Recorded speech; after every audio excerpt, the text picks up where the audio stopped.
Hello everyone, build IAS PCS के current affairs के इस सेशन में आपका स्वागत है। इस वीडियो में हम लोग 24 से 30 अक्टूबर 2022 तक के करंट अफेयर्स को कवर करेंगे।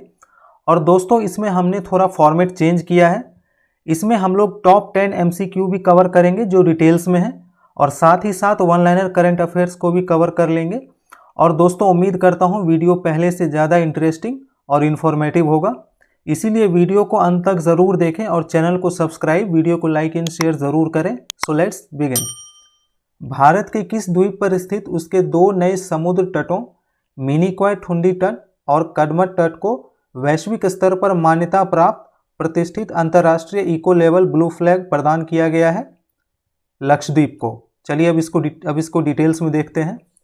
लक्षद्वीप स्थित उसके दो नए समुद्र तटों मिनिकॉय ठुंडी तट और कदमत तट को वैश्विक स्तर पर मान्यता प्राप्त और प्रतिष्ठित अंतर्राष्ट्रीय इको लेवल ब्लू फ्लैग प्रदान किया गया है।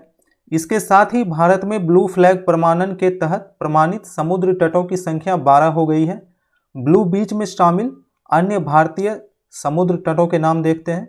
शिवराजपुर गुजरात, घोघला दीव, कासरकोड और पडुबिद्री कर्नाटक, कप्पल केरल, ऋषिकोंडा आंध्र प्रदेश, गोल्डन उड़ीसा, राधानगर अंडमान और निकोबार, तमिलनाडु में कोवलम और पुडुचेरी में ईडन शामिल हैं। डेनमार्क की फाउंडेशन फॉर एनवायरनमेंट एजुकेशन की ओर से वैश्विक स्तर पर मान्यता प्राप्त इको लेवल ब्लू फ्लैग प्रमाणन प्रदान किया जाता है। ब्लू फ्लैग का मिशन पर्यावरणीय शिक्षा, पर्यावरणीय संरक्षण और अन्य चिरस्थायी विकास पद्धतियों के माध्यम से पर्यटन क्षेत्र में निरंतरता को बढ़ावा देना है। चलिए अब दूसरे क्वेश्चन को देखते हैं। किस राज्य में नेरल माथेरन टॉय ट्रेन फिर से शुरू की गई है? महाराष्ट्र में। चलिए अब इसके डिटेल्स को देखते हैं। नेरल और माथेरन के बीच प्रसिद्ध टॉय ट्रेन सेवा मुंबई के पास एक लोकप्रिय हिल स्टेशन में शुरू की गई है। 2019 में नेरल और माथेरन के बीच सेवा को 20 स्थानों पर भारी बारिश के कारण क्षतिग्रस्त होने के कारण निलंबित कर दिया गया था, जिससे कई क्षेत्रों में ट्रैक बह गए थे। चलिए अब तीसरे क्वेश्चन को देखते हैं। किस राज्य या केंद्र शासित प्रदेश में स्त्री देश नामक नृत्य नाटक का आयोजन किया गया है? जम्मू और कश्मीर में। चलिए इसकी डिटेल्स को देखते हैं। यह नृत्य नाटिका डॉक्टर आशीष कौल द्वारा लिखे गए शोध मोनोग्राफ पर आधारित है, जिसका उद्देश्य जम्मू कश्मीर की भूली बिसरी महिलाओं का दस्तावेजीकरण करना और जम्मू कश्मीर की इन 13 महान महिलाओं के समय का वर्णन करना है। इस कार्यक्रम में जम्मू और कश्मीर के इतिहास को महान महिलाओं की भूमि के रूप में प्रदर्शित किया और इसके माध्यम से यशोवती, ईशान देवी, वाकपुस्ता, सुगंधा रानी, रानी डिड्डा, श्रीलेखा, शीला, सूर्यमती, कलहनिका के जीवन को दर्शाया गया है। इस नृत्य नाटिका में दिखाया गया है कि कैसे एक समाज के रूप में भारत पारंपरिक रूप से लैंगिक समानता वाला समाज रहा है और महिला नेतृत्व भारतीय समाज की प्राचीन परंपराओं में शामिल रहा है। चलिए अब चौथे क्वेश्चन को देखते हैं। किसके द्वारा भारत में भारतीय वायुसेना के लिए परिवहन विमान बनाया जाएगा? टाटा समूह के द्वारा। चलिए अब इसके डिटेल्स को देखते हैं। मेक इन इंडिया और घरेलू विमानन निर्माण को बढ़ावा देने के लिए वडोदरा गुजरात में भारतीय वायुसेना के लिए एक परिवहन विमान निर्माण परियोजना की आधारशिला रखी जाएगी। C295 MW समकालीन तकनीक के साथ 5 से 10 टन क्षमता का एक परिवहन विमान है, जो भारतीय वायुसेना के पुराने एवरो विमान की जगह लेगा। अनुबंध के अंतर्गत 16 विमानों की आपूर्ति फ्लाईवे स्थिति में की जाएगी और 40 का निर्माण भारत में टाटा एडवांस्ड सिस्टम्स लिमिटेड के नेतृत्व में TSL और टाटा कंसल्टेंसी सर्विसेज के भारतीय विमानन कॉन्ट्रैक्टर टाटा कंसोर्टियम द्वारा किया जाएगा। यह अपनी तरह की पहली परियोजना है जिसमें एक निजी कंपनी द्वारा भारत में एक सैन्य विमान का निर्माण किया जाएगा। इस परियोजना की कुल लागत 21,935 करोड़ रुपए है। इस विमान का इस्तेमाल नागरिक उद्देश्यों के लिए भी किया जा सकता है। चलिए पांचवें क्वेश्चन को देखते हैं। आयुष उत्सव का उद्घाटन कहाँ किया गया है? कश्मीर में। चलिए अब इसके डिटेल्स को देखते हैं। कश्मीर के गांदरबल में सरकारी यूनानी मेडिकल कॉलेज एवं अस्पताल में आयुष उत्सव का उद्घाटन किया गया। आयुष उत्सव के शुभारंभ के साथ साथ स्वास्थ्य सुविधाओं की कमी को दूर करना, आयुष एक आशाजनक सहारा नामक एक संगोष्ठी का उद्घाटन भी किया गया। चलिए अब छठे क्वेश्चन की तरफ बढ़ते हैं। हाल ही में गरुड़ 7 सैन्य अभ्यास का आयोजन कहाँ किया गया है? जोधपुर में। चलिए अब इसके डिटेल्स को देखते हैं। भारतीय वायुसेना और फ्रांसीसी वायु और अंतरिक्ष बल दिनांक 26 अक्टूबर से 12 नवंबर 2022 तक जोधपुर वायुसेना स्टेशन पर गरुड़ 7 नामक एक द्विपक्षीय अभ्यास में भाग ले रहे हैं।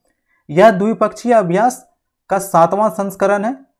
पहला संस्करण 2003 में ग्वालियर में हुआ था और तीसरा 2006 में कलाईकुंडा में और पांचवा 2014 में जोधपुर में हुआ था और दूसरा 2005 में, चौथा 2010 में और छठा 2019 में, और ये तीनों फ्रांस में आयोजित हुआ था। चलिए अब 7वें क्वेश्चन की ओर बढ़ते हैं। सिम्बेक्स 2022 किन दो देशों के बीच का सैन्य अभ्यास है? भारत और सिंगापुर। सिम्बेक्स 2022 भारत और सिंगापुर के बीच का सैन्य अभ्यास है। चलिए अब इसके डिटेल्स को देखते हैं। भारतीय नौसेना विशाखापट्टनम में 26 से 30 अक्टूबर 2022 तक सिंगापुर भारत द्विपक्षीय नौसैनिक अभ्यास सिम्बेक्स के 29वें संस्करण की मेजबानी कर रही है। अभ्यास की सिम्बेक्स श्रृंखला वर्ष 1994 में शुरू हुई थी। प्रारंभ में इसे एक्सरसाइज लायन किंग के नाम से जाना जाता था। पिछले 2 दशकों में इस नौसैनिक अभ्यास का दायरा और व्यापकता काफ़ी हद तक बढ़ चुका है। इसमें नौसैन्य संचालन के व्यापक स्पेक्ट्रम को कवर करने वाले उन्नत समुद्री नौसैनिक अभ्यास भी शामिल हैं। यह अभ्यास समुद्री इलाके में भारत और सिंगापुर के बीच उच्च स्तर के सहयोग का एक उदाहरण है। यह हिंद महासागर क्षेत्र में समुद्री सुरक्षा को बढ़ाने की दिशा में दोनों देशों की प्रतिबद्धता तथा योगदान को भी विस्तार देता है। चलिए अब 8वें क्वेश्चन को देखते हैं। फरवरी 2023 में 12वां विश्व हिंदी सम्मेलन की मेजबानी कौन सा देश करेगा? फिजी। चलिए अब इसके डिटेल्स को भी देखते हैं। इस बार 12वां विश्व हिंदी सम्मेलन का आयोजन फिजी में किया जा रहा है। यह पहला मौका है जब पैसिफिक क्षेत्र के किसी देश में यह सम्मेलन आयोजित किया जा रहा है। यह सम्मेलन अगले साल 15 से 17 फरवरी तक भारतीय विदेश मंत्रालय और फिजी सरकार द्वारा संयुक्त रूप से किया जा रहा है। विश्व हिंदी सम्मेलन के शुभंकर का चयन एक विश्व स्तरीय प्रतिस्पर्धा के माध्यम से किया गया है। फिजी में हिंदी की शिक्षा को बढ़ावा देने के लिए भारत की ओर से एक भाषा प्रयोगशाला भेंट की जाएगी, जिसके माध्यम से लोगों को सुगमता से हिंदी सीखने में मदद मिलेगी। अब तक दुनिया के 11 अलग अलग देशों में विश्व हिंदी सम्मेलन का आयोजन किया जा चुका है।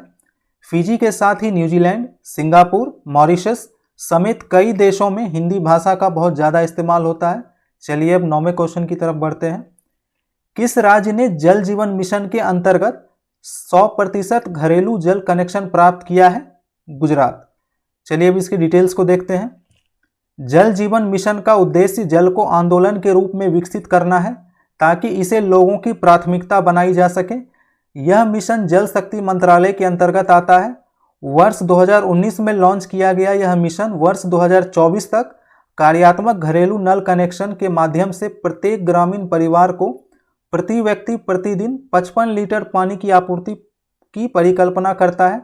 जल जीवन मिशन स्थानीय स्तर पर पानी की मांग और आपूर्ति पक्ष के एकीकृत प्रबंधन पर केंद्रित है। वर्षा जल संचयन, भूजल पुनर्भरण और पुनः उपयोग के लिए घरेलू अपशिष्ट जल के प्रबंधन जैसे अनिवार्य उपायों हेतु स्थानीय बुनियादी ढांचे का निर्माण विभिन्न सरकारी कार्यक्रमों या योजनाओं के साथ अभिसरण में किया जाता है। यह मिशन जल के सामुदायिक दृष्टिकोण पर आधारित है तथा मिशन के प्रमुख घटक के रूप में व्यापक सूचना, शिक्षा और संचार शामिल है। चलिए अब 10वें क्वेश्चन की तरफ बढ़ते हैं। हाल ही में वैश्विक टीबी रिपोर्ट 2022 किसके द्वारा जारी किया गया है? वर्ल्ड हेल्थ ऑर्गेनाइजेशन WHO के द्वारा। चलिए अब इसकी डिटेल्स को देखते हैं। WHO ने 27 अक्टूबर 2022 को वैश्विक टीबी रिपोर्ट 2022 को जारी किया। रिपोर्ट में पूरी दुनिया में टीबी के निदान, उपचार और बीमारी के बोझ पर कोविड-19 महामारी के प्रभाव के बारे में बताया गया है। 2021 के लिए भारत में टीबी के मामले प्रति 1 लाख जनसंख्या पर 210 हैं। 2015 के आधारभूत वर्ष की तुलना में मामले भारत में प्रति लाख जनसंख्या पर 256 थे। 18% की गिरावट आई है, जो वैश्विक औसत 11% से 7% अंक बेहतर है। ये आंकड़े भी मामले की दर, सबसे अधिक से सबसे कम मामलों की संख्या के मामले में भारत को 36वें स्थान पर रखते हैं। WHO की रिपोर्ट में कहा गया है कि भारत एकमात्र ऐसा देश है जिसने 2021 में इस तरह का सर्वेक्षण पूरा किया है। 2021 एक ऐसा वर्ष रहा जिसमें भारत में काफ़ी सुधार देखा गया। WHO की रिपोर्ट में सक्रिय टीबी रोग के उभार में एक सहायक कारक के रूप में अल्प पोषण का उल्लेख किया गया है और पोषण की महत्वपूर्ण भूमिका के बारे में भी बताया गया है। इस संबंध में टीबी कार्यक्रम की पोषण सहायता योजना, निक्षय पोषण योजना कमजोर लोगों के लिए महत्वपूर्ण साबित हुई है। चलिए weekly one liner current affairs को देखते हैं। हाल ही में एलन मस्क ने किस सोशल मीडिया कंपनी को टेक ओवर किया है? ट्विटर को। केंद्रीय गृह मंत्री अमित शाह ने हाल ही में किस राज्य में ऑर्बिटल रेल कॉरिडोर परियोजना की आधारशिला रखी है? हरियाणा में। हाल ही में फंगल प्रायोरिटी पैथोजन की सूची किस संस्थान द्वारा जारी की गई है? WHO द्वारा। FIH प्रो लीग 2022-23 के लिए भारतीय हॉकी टीम का कप्तान किसे बनाया गया है? हरमनप्रीत सिंह को। भारत के किस हवाई अड्डे को दुनिया का 10वां सबसे व्यस्त हवाई अड्डा घोषित किया गया है? दिल्ली एयरपोर्ट। शांति और सुरक्षा पर आयोजित 8वें डकार अंतर्राष्ट्रीय बैठक कहां आयोजित की गई? सेनेगल की राजधानी डकार में। काहिरा में संपन्न ISSF rifle pistol world championship 2022 में भारत ने कुल कितने पदक जीते हैं? 34 पदक। हाल ही में वर्ल्ड एनर्जी आउटलुक रिपोर्ट 2022 किसके द्वारा जारी की गई है? इंटरनेशनल एनर्जी एजेंसी के द्वारा। असम के मुख्यमंत्री ने किसकी 400वीं जयंती मनाने के लिए एक मोबाइल ऐप लॉन्च किया है? महावीर लचित बरफुकान की। प्रतिष्ठित साखोराव फ्रीडम प्राइज 2022 यूक्रेनी लोगों को दिया गया है। यह अवार्ड किसके द्वारा प्रतिवर्ष प्रदान किया जाता है? यूरोपियन यूनियन के द्वारा। इसरो ने अपने पहले कमर्शियल मिशन के तहत किस स्पेस कंपनी के सैटेलाइट्स को स्पेस में भेजा है? OneWeb limited. भारतीय मूल के ब्रिटेन के नए प्रधानमंत्री के रूप में किसे चुना गया है? ऋषि सुनक को। हाल ही में बंगाल की खाड़ी में आए चक्रवाती तूफान सितरांग को किस देश ने नाम दिया है? Thailand. Under 23 world wrestling championship में गोल्ड जीतने वाले पहले भारतीय रेसलर कौन बने हैं? अमन सहरावत। 2022 पुरुष विश्व टीम शतरंज चैंपियनशिप जिसमें टॉप 12 देश की टीमें भाग लेंगी, यह टूर्नामेंट किस देश में आयोजित किया जाएगा? इजराइल में। हाल ही में FATF ने किस देश को उच्च जोखिम वाले देशों की सूची में शामिल किया है? म्यांमार को। हाल ही में किस देश ने प्लेन लैंग्वेज एक्ट पारित किया है? न्यूजीलैंड। किस देश ने कोविड के खिलाफ पहला इनहेलेबल वैक्सीन लॉन्च किया है? चीन ने। DMH11 का संबंध किससे है? हाइब्रिड मस्टर्ड यानी कि हाइब्रिड सरसों से। किस राज्य या केंद्र शासित प्रदेश द्वारा समृद्धि योजना शुरू की गई है? दिल्ली द्वारा। हाल ही में जारी रिपोर्ट के अनुसार विश्व का 10वां सबसे व्यस्त हवाई अड्डा कौन बन गया है? इंदिरा गांधी अंतर्राष्ट्रीय हवाई अड्डा। आकाश फॉर लाइफ स्पेस कॉन्फ्रेंस की शुरुआत कहाँ की जा रही है? देहरादून में। हाल ही में शौर्य दिवस कहाँ मनाया गया? श्रीनगर में। G20 शिखर सम्मेलन में सिविल सोसाइटी का नेतृत्व किसके द्वारा किया जाएगा? माता अमृतानंदमयी द्वारा। चीन की सीमा से लगे किस राज्य में भारत और अमेरिका 15 नवंबर से नियमित युद्धाभ्यास करेंगे? उत्तराखंड के औली जिले में। हाल ही में किस देश में तूफान नलगाई ने कोहराम मचाया है? फिलीपींस। कौन सा विश्वविद्यालय बंगाल की खाड़ी से संबंधित विषयों पर पाठ्यक्रम शुरू कर रहा है? नालंदा विश्वविद्यालय।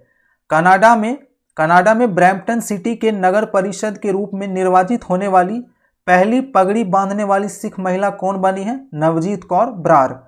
कौन सा भारतीय खिलाड़ी बल्लेबाजों की T20 रैंकिंग में टॉप 10 में आ गया? विराट कोहली, जो कि 9वें स्थान पर आ गए हैं। तो चलिए मिलते हैं बिल्ड IAS-PCS के नेक्स्ट वीडियो में।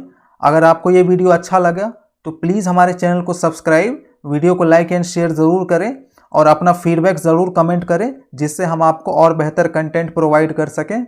आप हमसे टेलीग्राम के माध्यम से भी जुड़ सकते हैं, जिसका लिंक नीचे डिस्क्रिप्शन बॉक्स में दे दिया गया है। Thank you for watching.